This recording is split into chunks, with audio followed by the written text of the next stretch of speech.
Daniel, welcome to the show. Yigal, thanks for having me. What we're about to talk about today really, really hits home. It hit me in the gut when I saw what you do, went to your website, the amazing work that you're providing for men. So before we move forward, let people know what it is that you do, who you are, and how you started Men's Helpline. So I started an organization back in December called menshelpline.org. We are a new nonprofit organization that focuses on men when dealing with miscarriage, infant loss, stillbirth, and infertility.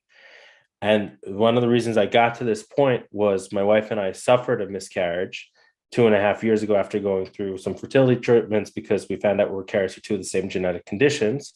And we suffered a miscarriage after an embryo transfer. And I realized at that point that I was just completely lost. I had only a Facebook group to turn to with random people that I didn't know. And I asked the question, similar feelings that I was having. I was rethinking my career, I was rethinking life, I was rethinking my religion, where we're living, basically everything you can imagine. I wasn't sure if that was normal. So I posted on the group. And at that point, I realized there really is nothing out there for men when dealing with these issues. My wife had all of the support in the world. There's so many organizations out there she can call, she can go to support group. And really, I just felt like there was nothing for me. Yeah. So my background, essentially what happened after that miscarriage is I was working in high tech in sales and business development, realized I was looking to be more fulfilling in my career, went back to school to get my master's in nonprofit management and leadership, and basically spearheaded the organization right from my master's program.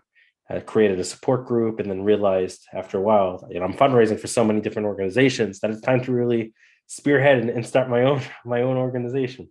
Amazing. So for those of you listening, the reason why I brought Daniel on is one, because I think it's an incredible idea. My wife and I suffered infertility. We had an embryo transplant that miscarried as well, that didn't go through. I remember the moment the doctor basically said, like, "Hey, Gal, I don't care how many times you try, it's not happening. You guys need to do something else." And as a man, there was nothing around for me. And I started speaking up and sharing. And if you go back into my Facebook, then you'll see that, I shared all about it. My wife was like, "No, let's not share. Let's keep this quiet. I want my life to be private." And I said, "Listen, I want to share what I'm going through." And when I started sharing what I'm going through, a lot of guys started raising their hand and said, "Hey, miscarriage. Yep. Infertility. Yep. IVF. Yep." And I'm like, where the heck is everybody? Why is nobody speaking? So congratulations on starting something so incredible. I look forward to your success. Let's talk about how Men's Helpline helps guys, kind of like what it does. And then let's talk about the issues that you're seeing happening in the world, in men, especially in Jewish men, with infertility, with miscarriage, stillbirth, things like that. So I'll start with what Men's Helpline is doing, what we're providing.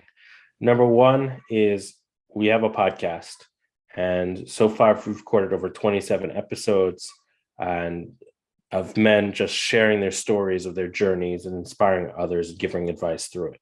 So the podcast is there as a resource to listen, because when you're going through this, you don't want to be alone on this journey. There's so many tips and advice that other guys can share through their practical experience. That's number one.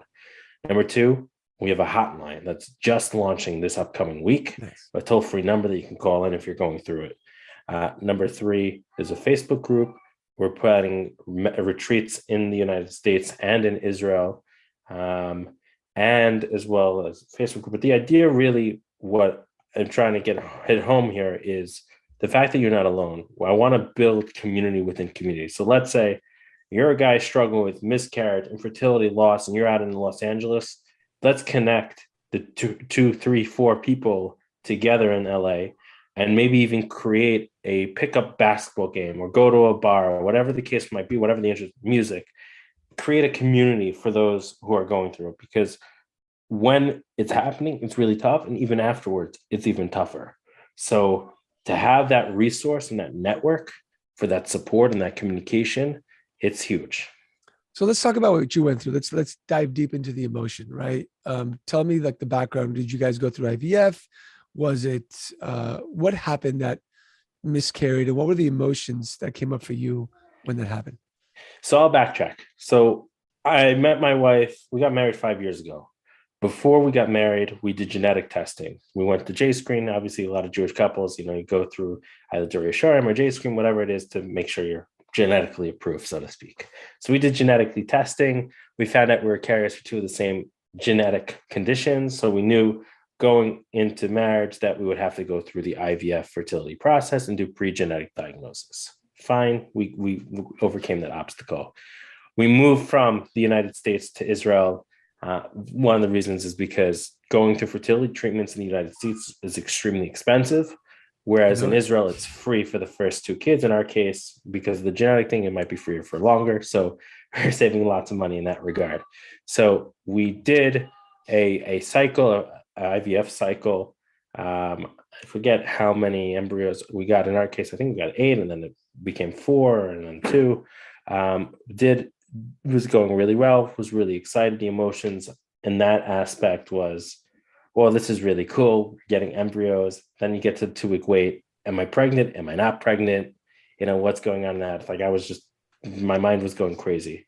Did the transfer, had the transfer, great. Okay, pregnant. So then fast forward. Okay, so my wife was pregnant. Things were going great. We're really excited. The guilt factor didn't necessarily hit in yet. Pregnancy we were about, I would say, measuring about 12 weeks, I want to say, 11 weeks, but they didn't actually catch it, and the baby was only measuring about 8 weeks. So the process of having a miscarriage here in Israel, at least, is we went to the local clinic. They did a ultrasound. They didn't find a heartbeat. So at that point, they sent us to the emergency room.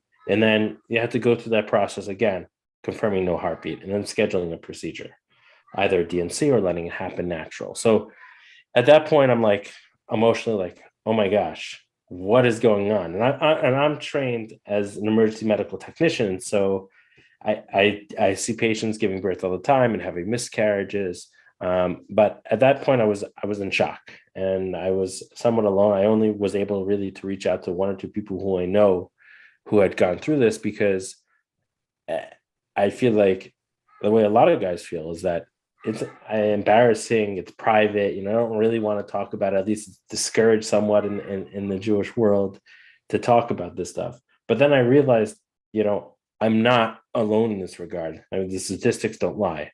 1 in 4 pregnancies end in a miscarriage. 1 in 8 couples struggle with infertility. 1 in 160 births end in a stillbirth, and 1 in 1,000 babies die of SIDS every year. Wow.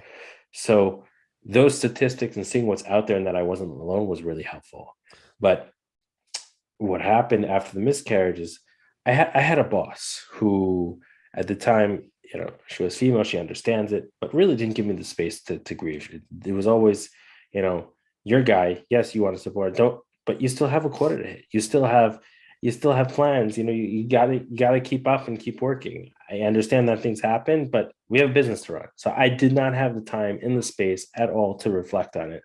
And then obviously being there for my wife through it, trying to figure out how she was feeling. I mean, obviously she's the one going through the pain, through the emotions of it, and physically seeing it. I mean, the miscarriage, after not confirming, they sent us home. And then a couple of days later, she started to bleed. And I'm trained as an EMT. And of course, at the time, I wasn't really thinking. I was thinking, okay, even though we're like 10, 15 minutes from the hospital in the same city, I didn't want to get in my car and drive. So what did I do? I ordered a taxi, right? So we took a taxi up to the hospital. She's bleeding. I'm like, what am I thinking? She needed a wheelchair when we got to the hospital. Why didn't I call an ambulance? So there's that feeling of shock that's like, oh my gosh, what is happening? How do I deal with this trauma? And then being in the room, seeing that she was constantly going through it in the pain, and knowing that going through the fertility journey and doing all those shots and going through the process and the genetic testing, like, how could this happen? Like, we did everything, we were right. I mean, did I cause it? Did she cause it? Did we eat something? Did we do something? We had so much guilt thinking about it. I love that you brought up the shots. When I was going through IVF with my wife, every time I would shoot her up with the hormones, I felt horrible because, we come to earth, God puts us here, and as men, we procreate, right? Be fruitful and multiply. That's the mitzvah. Like, let's go. And I just, every time I'd give her a shot, I wished I could give myself a shot of some sort. And she was in pain and it was horrible and she felt bad. And, it's something that's very, very tough to go through as a man. It's very tough to navigate the emotions when your friends, you go out, you have dinner and you can't talk about it or they don't understand it. So what you went through, 1 in 4 and 1 in 8 have infertility. Like, it's incredible to see and hear these statistics. Yet as men, we rarely talk about what we're actually going through. We rarely talk about, hey, I can't have a baby. Hey, for me, it wasn't an outside issue. It was my sperm count. It was motility. And it was the guilt of like, what did I do? What did I eat? Why can't I do this? And sperm count after sperm count. And I was taking these natural pills and trying to eat greens and try all this stuff just to not go through the IVF process. But going through it, and we did it 3 times, 2 times for the first one, and then 1 time for the second one. And then third one, thankfully it was natural, but it was a wave of emotions. It was crying. I was depressed at some point. I was at work thinking like I wasn't, you said your boss didn't give you space. Even through the IVF, I was not all there. And the truth is, when guys get to that space, it's because they think, I'm having infertility makes me less of a man. Yeah. And the truth is, it does not make you less of a man. It is, in fact, very popular, and it's not your fault. It's not her fault. And so why is that? Why is it that we've been made to feel less of a man? If it's so popular, 1 in 4, 1 in 8, why is it that we feel like we are not manly enough when we've got to go through this? And why do we stay so quiet? So I really believe that one of the major reasons that this is the case is because it stems from education. Growing up through middle school, high school, college, whatever health education, sex education class you take, they don't talk about it. It's not talked about, infertility, miscarriage, loss, pregnancy. It's just, the sperm meets the egg and you have a baby. But it's not really that simple. I think that really what needs to happen is in the education needs to be brought up and spoken about. And not just that. I don't think men should be neglected when it comes to this issue. I think when you go to your family practitioner and you're going for your yearly physical, I even think that clinicians should be having a sperm analysis as part of the yearly physical, because you never know what happens as you age or what's going on, internally about. It's just not spoken about. It's not done. Only when you once trying to have a kid do you do a sperm analysis. Yeah, I agree with you. I think that before you get married at some point, you should do one so that you don't go through the process or the heartache and the emotions of 5 years down. It took us 4 years. 4 years down the line, a doctor saying like, I'm really sorry, this isn't going to happen naturally. And the emotions behind it. Because the worst part about this whole thing, Daniel, the worst part is, and listen to me carefully, please. You should never come up to a couple and say, "No, when is this happening? What's going on?" I had people come up to me and say, "Hey, if you don't know how to have babies, I'll show you how." Right? Oh my God. Maybe you're not having sex correctly. Let me show you how to really have sex. Right? I had people in my community say that to me. Or, "Hey, you go, what's going on? Like, it's been 4 years. Let's go already. You don't know how? What's going?" Like, it was just so bad.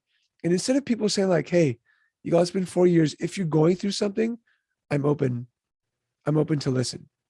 That's what should be happening in the conversation.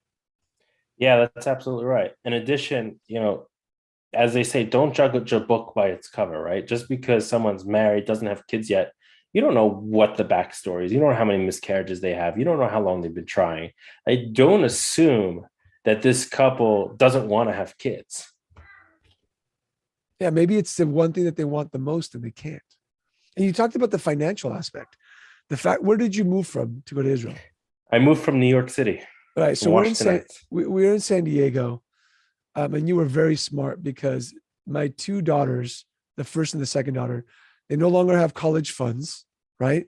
I have a picture. I'll never forget the day I was at the pharmacy and the pharmacist rang up my bill for the shots for $4,000 and I almost keeled over.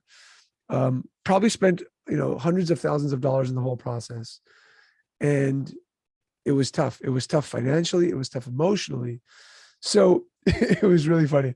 I had one of the Jewish elders in my community say, "Hey, what's going on? You're not having kids, let me show you how." I said, "Instead of showing me how, why don't you hand me $100 because this is costing me a lot of money." Right. "Oh, well, hold on a second." He was taken aback. But I think it's very, very important. Like what you said, when you see a couple who's been married for a while, don't assume that they don't want kids. Don't assume that they don't know how. Just assume that they're going through something tough and be a support system for them as opposed to making them feel bad. Absolutely. In addition, one of the things I think really needs to change in the Jewish world, and it is being done a little bit. I mean, there are a lot of triggers out there. One of my biggest triggers, going through the IVF process and miscarriage and all of that, is on Simchat Torah. When you're standing there in shul and everybody, all the kids are getting in the, called up to the Torah, and you're putting the towels there. I'm standing. I'm like, I have to walk out the room. I mean, this is so painful. I mean, you're seeing all these kids, and yet here's a couple, going through, infertility, going through IVF treatments, had a miscarriage, and all these other kids. Yes, it's hopeful that you'll have children, but to see that, like, I really feel like in the Jewish community, there needs to be inclusive of everybody, not just say, "Hey, let's just put the kids on under the talus," because that's very, very triggering. Yeah. Even maybe like even on Shabbat, right? When you say the Kiddush and then you say the blessing for the kids and you don't have it, and it's a horrible feeling. It's really tough because all you want to do is say Yesimech Elohim, and you can't say it because the miscarried, stillbirth, infertility, IVF, the shots. I mean, for about a year we had the bucket of syringes because we couldn't find where to take them. And my wife would just say, "Please get them out of my face. Like, I can't stand to see that stuff." So talk to me about this, Daniel. Men's Helpline, people call in, they get help. It's a community. What's happened since December to now? Give me kind of a success story. Somebody calling in, somebody asking for help. So I'll give you one of the many success stories. Recently, I was just minding my own business, picking up some medication in a pharmacy, and in front of me, I see a guy picking up fertility medication. I mean, who comes up to someone in the pharmacy? But I pulled him to the side after I said, "You have a second? Let me tell you about what I'm doing. You're not alone. I also went through IVF. I also had a miscarriage, and I started this organization." So, of course, was taken back, a little bit at first, gave me his number. And then I sent him a WhatsApp. And the first thing he said to me when he responded back, "Thank you so much for reaching out to me. I was really overwhelmed. I was really stressed, and I just didn't know what to do." And from that transpired, a close relationship where saying, let's start a fertility medication gemach, and people can come pick up medications. He's getting very, very involved. So that in itself was a success. That's one of the many successes so far. But I think the overall reaction and the outpouring to see how many people want to help someone going through this. I mean, in a matter of posting on a post, I got so much interest on being on the podcast and sharing their stories because people realize I'm going through this, and now because I went through this, I'm able to help someone else. So I think getting through this, like you said, is sharing what you're going through. If you're a man going through infertility issues with your wife, can't have a baby, had a miscarriage, whatever that is, reach out, right? Speak, call Men's Helpline, go to menshelpline.org, connect with Daniel. I think that you're open to people connecting with you, and don't stay quiet because you do go through this depression, resentment, anger, frustration. There's so much emotion around it that it's hard to handle by yourself. And if you don't reach out, there was a point. So I'll give you one more story. We went through the second IVF. It stuck. Thankfully, we had the baby, Yalita. And then my wife got hyperemesis. And for 8 months, she was in bed. I didn't speak to my wife. I didn't touch my wife. Nothing. For 8 months, she was in bed.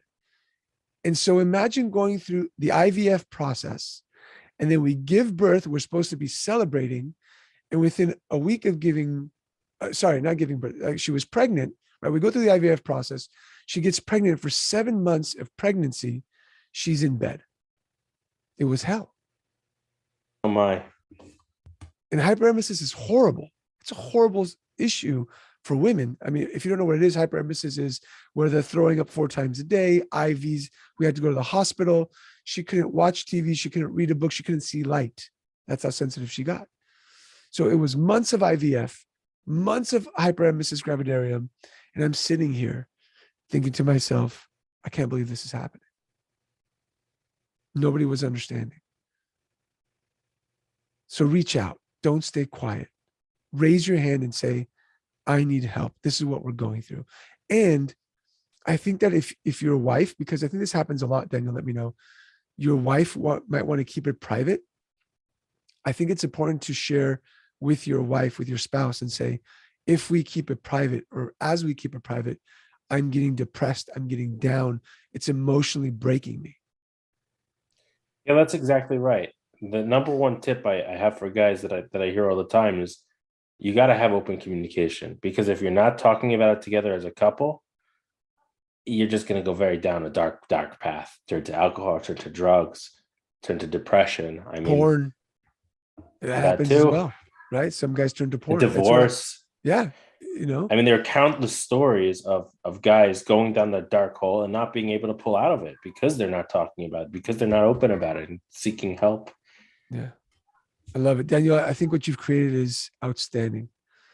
You know, may God bless you and Men's helpline.org with lots of with a great track record and success. And if you're listening to this and you're going through it, you've gone through it, Daniel's created an amazing community on Facebook. Reach out, menshelpline.org. Give us kind of a last statement that you can tell these guys going through this who are on the edge of reaching out. And maybe are thinking like, I don't know. What can you tell them to give them ease in their heart and in their mind to reach out? If you don't reach out, the one piece I would tell people is reach out, because you never know where that conversation can lead and who that person can connect you to. Even though it's not really talked about so much, you never know that phone call might lead you to connecting to a neighbor or someone that's in your backyard who you can just have a casual conversation with and take your mind off of the infertility, miscarriage, infant loss, stillbirth journey. Because it's that conversation, it's that bond and that relationship that takes you from that dark path to the smiley, so to speak, the happy, the joy in life. So I'm gonna share my screen with you while we're doing this podcast, because I want you to see something. I created this in 2016, okay? After going through what we went through. And it was a Facebook group called IVF Men, a community of men who support each other through the IVF process. There's nobody in this group. It's just me. It's not an open group. I'm not going to open it. It's just not there. But I wanted community so badly while I was going through this that I was trying to figure it out. And so a big thank you, Daniel, for starting something, a nonprofit that is going to continue, have success. So once again, if you're a man struggling with infertility, if you are married and you've had a miscarriage, stillbirth, whatever, one of these situations, reach out to Daniel, go to menshelpline.org. Daniel, what's the name of the Facebook group that they can go to? The name of the Facebook group is called Men Talk, chatting about miscarriage, infant loss, stillbirth, and infertility. Love it. And the podcast is also Men Talk, right? Correct. Awesome. Check out the podcast. I'm self-inviting myself on the podcast. Hopefully you'll have me at some point. Yes, we'd love to. It's Daniel, thank you so much for being on the podcast. It's been amazing. Thank you for doing what you do.